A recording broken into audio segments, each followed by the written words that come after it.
the unkillable species. You want me to kill what? Krix Vanthor stared at the holographic assignment floating above his desk, his four eyes blinking in rapid succession. The prestigious office of the Galactic Assassins Guild suddenly felt much smaller than usual. High Chancellor Szeth's tentacles rippled with amusement. A human Krix, just one simple human from the newly discovered Earth. Surely the Guild's top assassin can handle that. Krix adjusted his ceremonial death blade, a nervous habit he'd developed over his 300 years of service. Chancellor, with all due respect, I specialize in eliminating quantum gods and planetary consciousness arrays.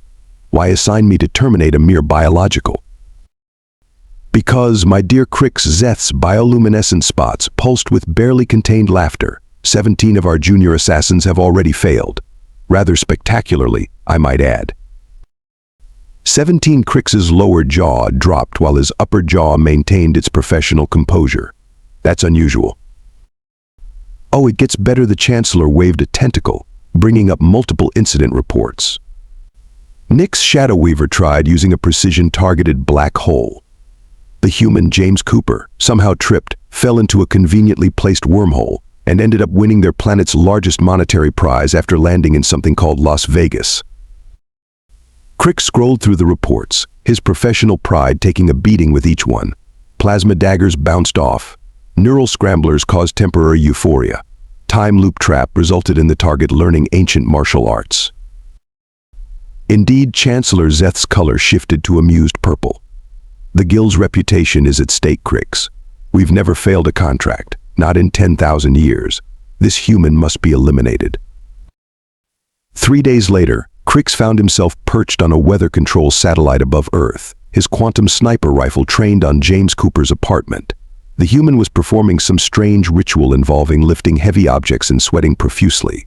Perfect target practice. Krix took the shot. The quantum bullet, capable of phasing through any known material and scrambling organic matter at the subatomic level, streaked toward its target. James Cooper sneezed. The bullet missed by a microscopically small margin, continued through Earth's atmosphere, and somehow managed to hit the one piece of space debris that would redirect it straight back to Krix's position.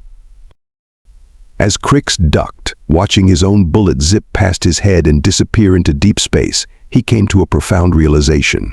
This contract was going to be far more interesting than expected.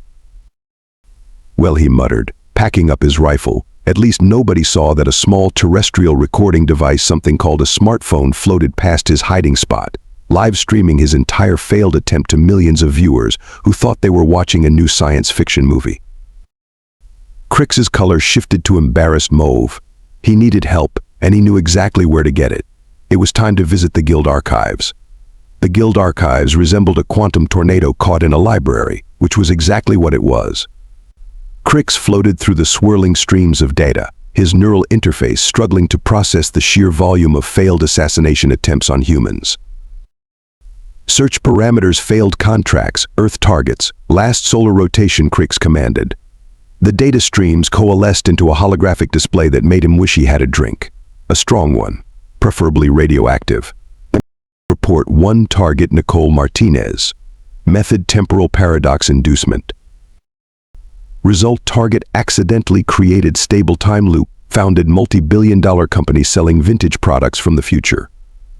Status: failed. Target now too wealthy to eliminate without crashing galactic economy. Report 2: target Benjamin Chen. Method: quantum phase displacement. Result: target phased through floor, as planned, but continued phasing through Earth's crust. Emerged in underground cavern containing unknown civilization. Now leads peaceful revolution for subterranean rights. Status: failed. Target currently under diplomatic protection. Report 3: target Amanda Jackson. Method: memory erasure wave. Result: target forgot everything except their Netflix password. Spent 3 weeks binge watching shows. Accidentally wrote breakthrough screenplay about memory loss. Status: failed. Target now under Hollywood protection, which somehow trumps galactic law. Having fun, a voice like liquid mercury interrupted his reading.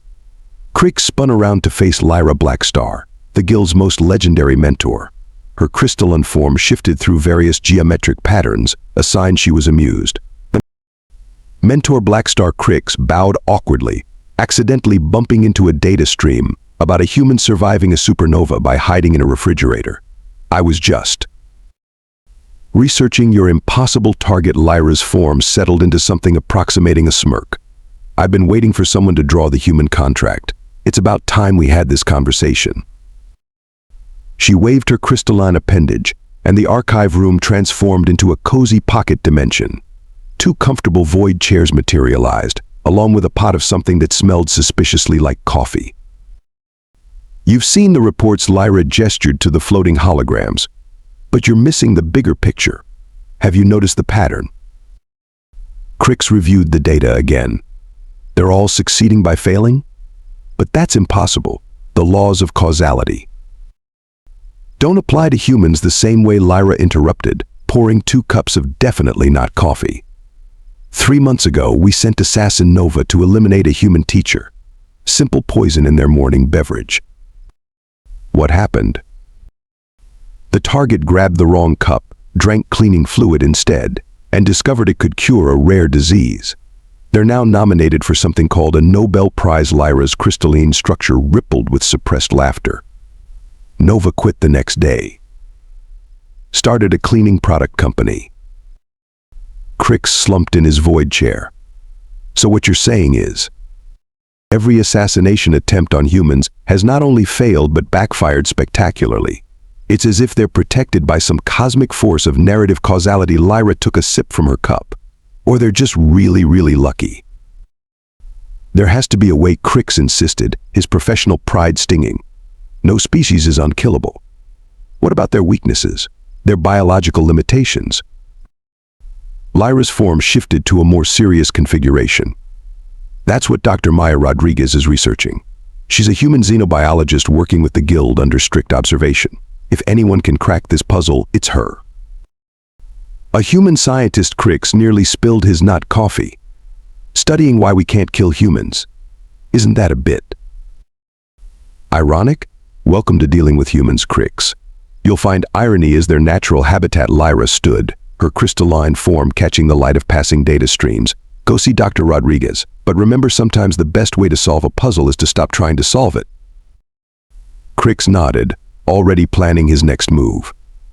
As he prepared to leave the archives, Lyra called after him.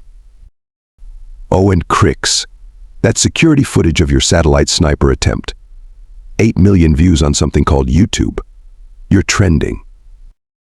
Krix's color shifted to mortified puce. He really needed to find Dr. Rodriguez. Fast.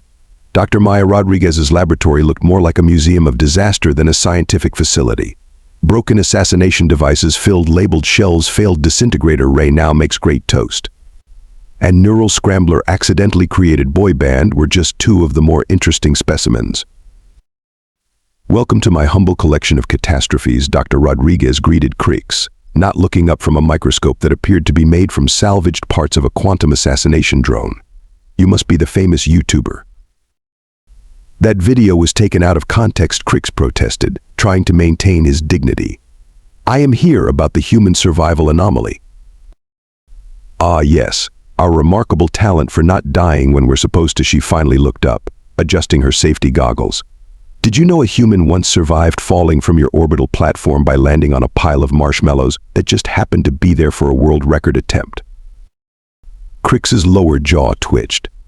That was actually one of mine. Oh, that was you, Dr. Rodriguez brightened.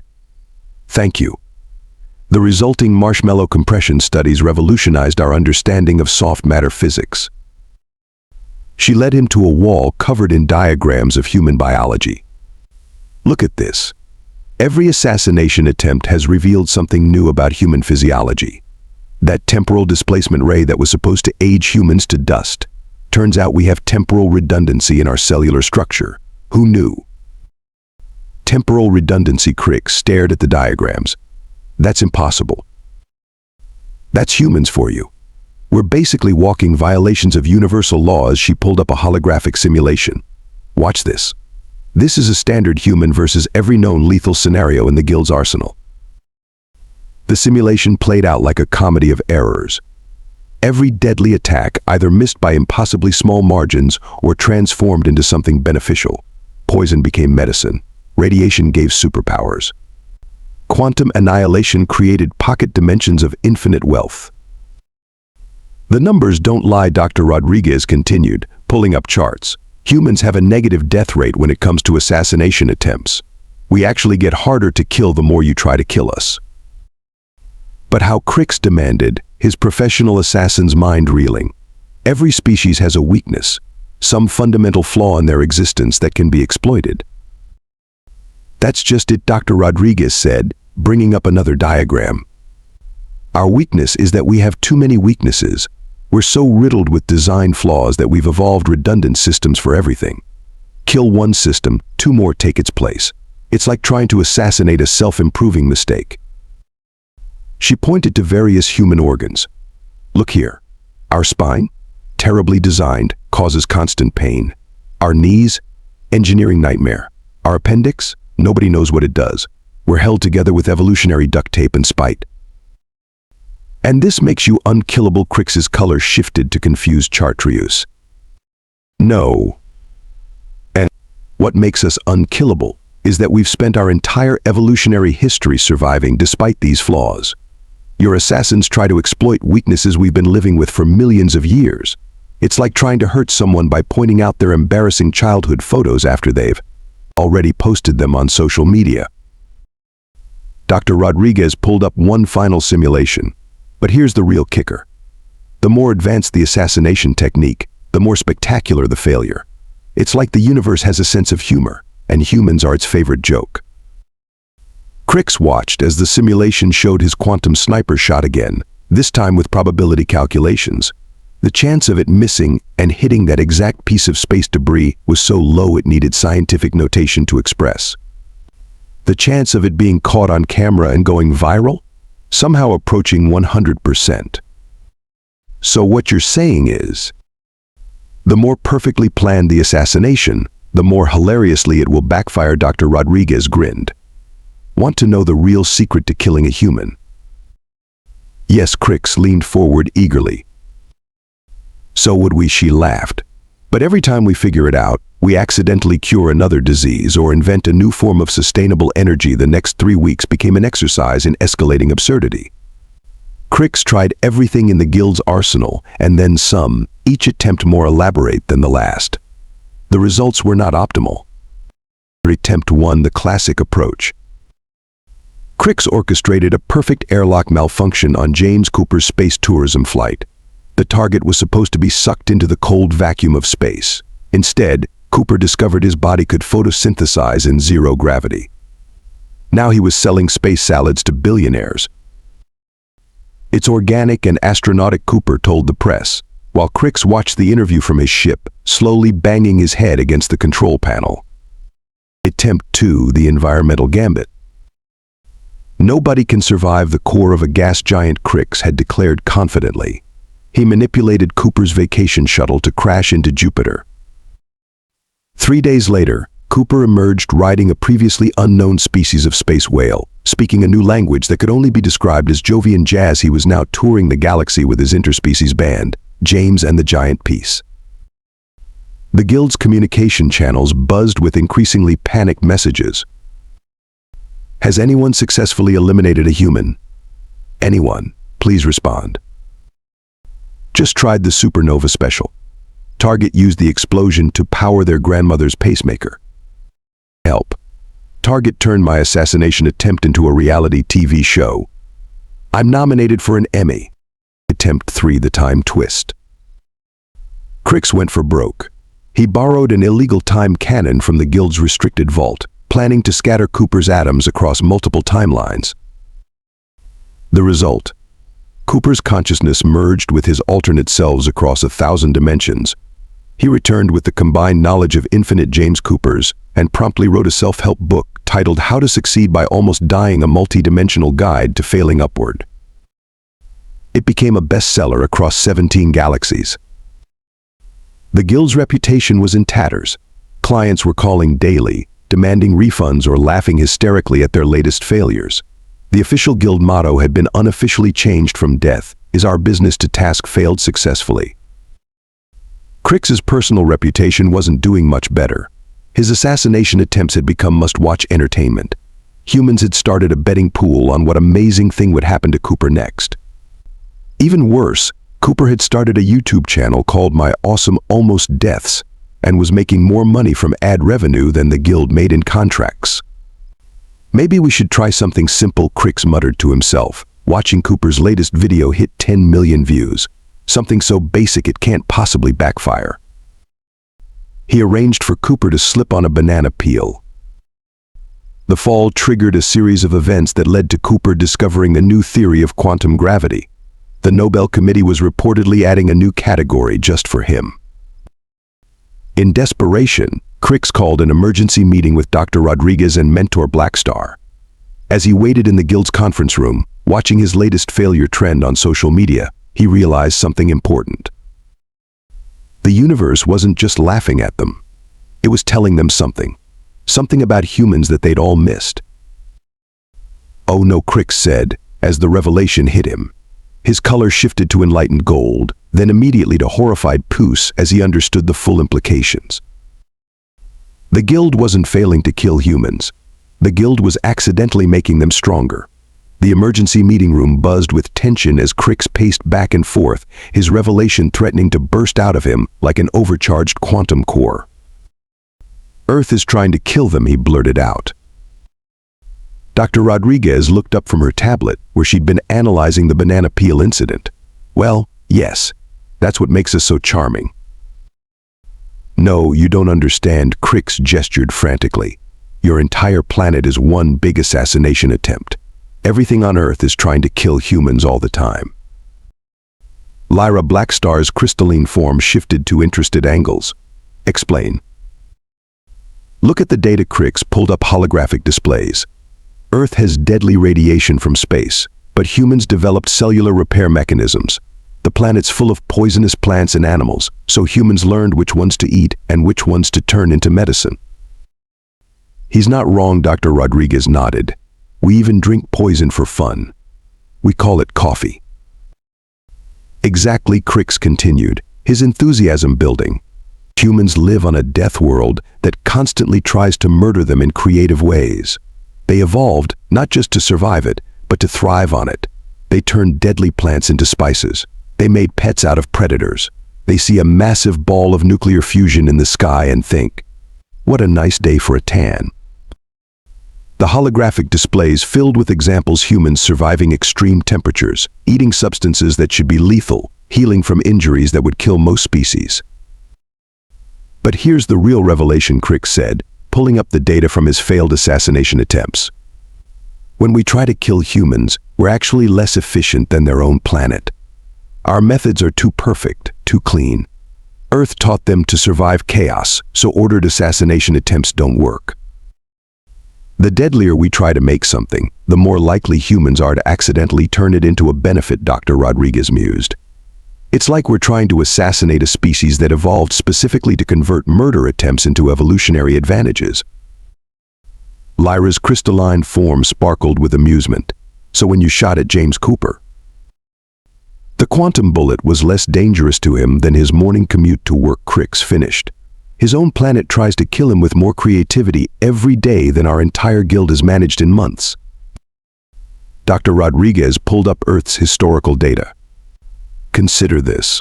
Humans discovered most of their medical treatments by surviving things that should have killed them. They found antibiotics by studying bread mold.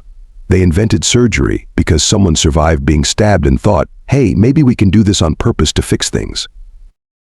They weaponized their own near-death experiences," Lyra observed. "Precisely," Krix exclaimed. "Every time we try to kill them, we're just giving them new data points, new ways to survive, new opportunities to adapt. The guild isn't failing. We're accidentally contributing to human evolution." The room fell silent as the implications sank in. "So what you're saying," Dr. Rodriguez said slowly, "is that the most efficient way to assassinate a human would be to remove all threats from their environment," Krix finished. "Put them somewhere perfectly safe, perfectly peaceful, with no chance of harm or death." But that would be impossible, Lyra concluded, because humans would find a way to make it dangerous. They'd invent extreme sports, create artificial challenges. They're addicted to surviving things that should kill them. Krix slumped into a chair, his color cycling through various shades of realization. We can't kill humans because they've turned not dying into an art form. They're not just surviving our assassination attempts, they're enjoying them. Dr. Rodriguez checked her phone. Speaking of which, James Cooper just posted a new video titled Top 10 Coolest Ways the Universe Tried to Kill Me This Week. You're in the thumbnail, Krix. Nice action pose with the quantum rifle. The guild's reputation, Krix groaned. Actually, Lyra's form shifted thoughtfully. I think I might have a solution. One that could save the guild's reputation and take advantage of this unique situation. Krix looked up hopefully. What did you have in mind? Well, Lyra's crystalline surface rippled with what could only be described as a mischievous grin. If we can't beat them, the Grand Council chamber of the Galactic Assassins Guild had never been so full. Representatives from every branch of professional killing had gathered for this emergency session. High Chancellor Szeth presided over the chaos from his hovering platform, his tentacles twitching with barely contained stress. Order.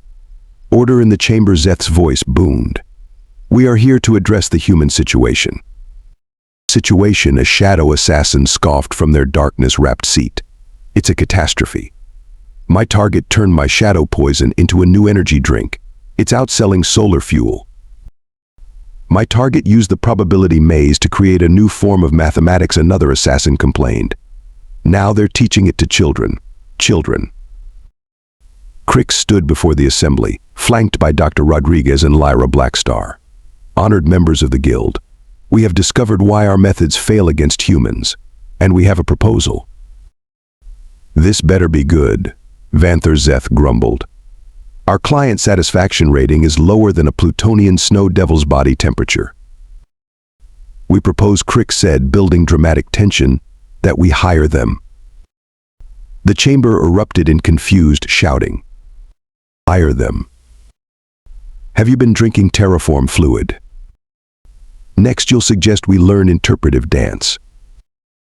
Think about it, Lyra's crystalline form commanded attention as she stepped forward. What's the one thing every assassin needs? The ability to survive impossible situations. And who's better at that than humans? Dr. Rodriguez pulled up her data displays. Humans have turned survival into an extreme sport. They climb mountains because they're there. They jump out of perfectly good aircraft for fun. They eat things labeled ghost peppers on purpose. But there are targets, protested a quantum eliminator specialist.